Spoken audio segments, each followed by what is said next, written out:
All right. Thank you for joining me.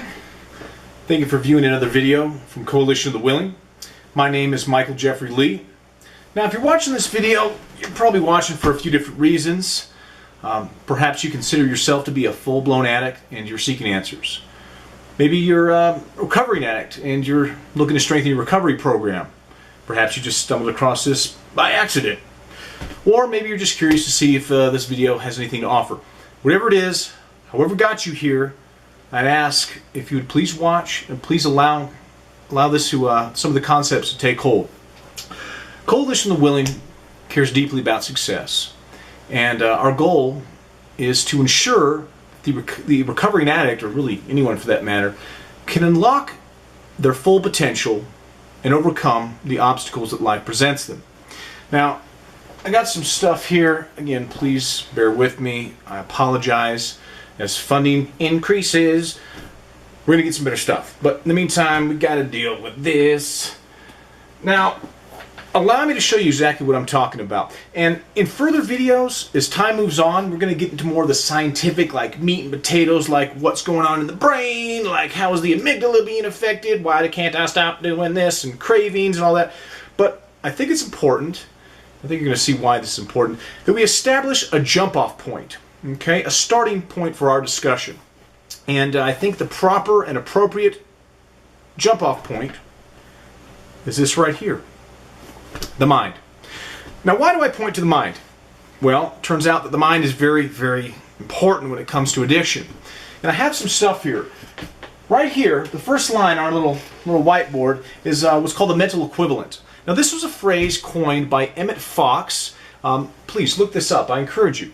And the mental equivalent, basically, or as I like to call it, the success perspective, pertains to addiction in the following ways.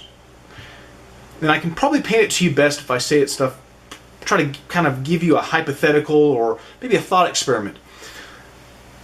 Do you think that it's a coincidence that the world's most successful people, whoever they are, just think of someone in your mind who you think is extremely successful. It could be Michael Jordan, it could be a famous writer, it could be Justin Timberlake, whoever you think is a successful person. Now, do you think it's any coincidence that they're successful? Do you think they just got there by chance? Or what if I told you that successful people think in a certain way? Now, conversely, the same thing is true for the addict. And I want to show you why this is relevant here. I'll just tell you a little bit about the way that I used to think and how the mind of an addict has in the addicted state. Now, we can also write some stuff here. We have the mind of an addict and we have the mind of success. And this is what we want, correct? Don't we want to move from the mind of an addict to the mind of success? Now, how do we do something like that? And I'm going to show you that you already have the tools by which to do it. You just have to unlock them first. You already got the keys. You already got them. You got to get the keys to the benzo.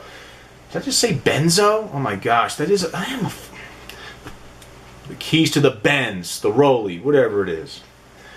Now, the mind of an addict, or we'll say this is harsh, I know.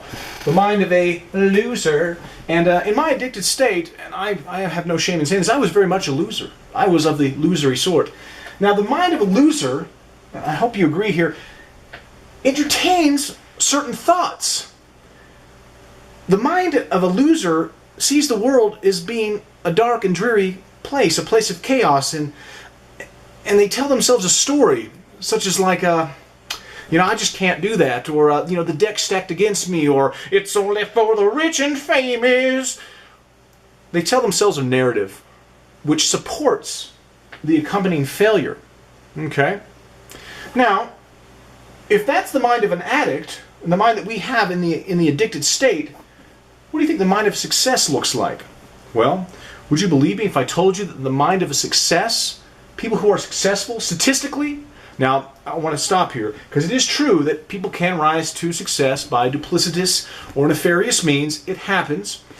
But it turns out that if we factor out chance and the randomity, because sometimes bad things happen to good people, you can stub your toe, or get into a car wreck, or maybe your mother that you loved died of cancer.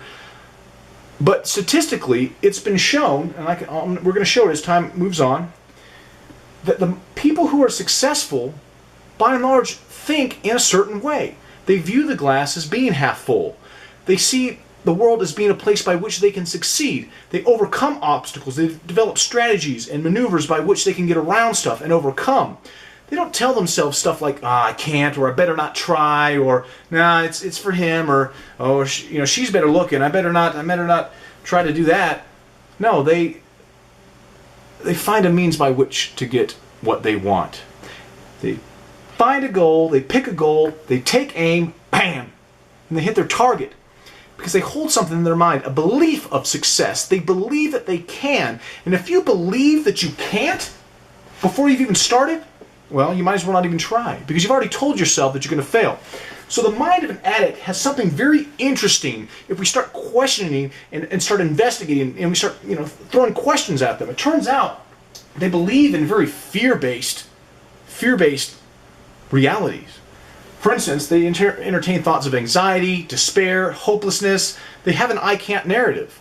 And they basically sell themselves short before they've even tried. I know, I've been there. Now, our goal is to move through from the mind of an addict to the mind of success. All right, and this can be done. Now, I don't want you to think these are two different, separate people. Like, this is the mind of an addict, and this is the mind of success. This is the same mind. If you were thinking like this, and now you're thinking like that, you once were thinking like this, but now you're thinking like that. It's the same mind.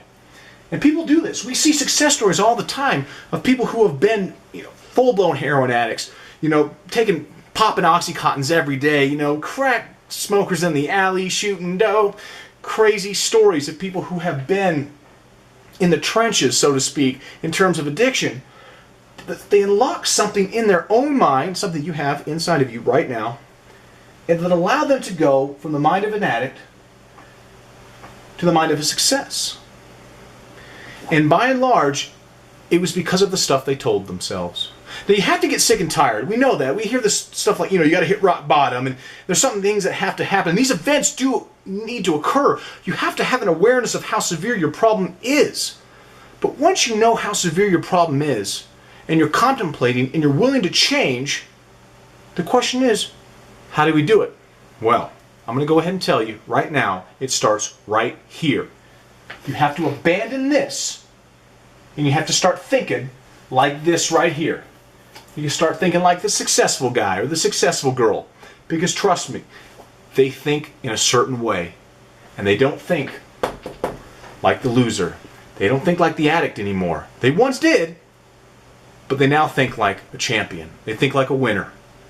And it's very important, because if you don't tell yourself stuff like you can overcome and you can defeat the addiction, and yeah, I once was this, but now I'm moving towards this, you're dead in the water. That's why it's, cognitive behavioral therapy, counseling, even 12 steps to a large degree. And there's a different way that they do it. We'll talk about that. It's all about changing the way you think. You have to stop thinking that you can't, and you have to start thinking that you can.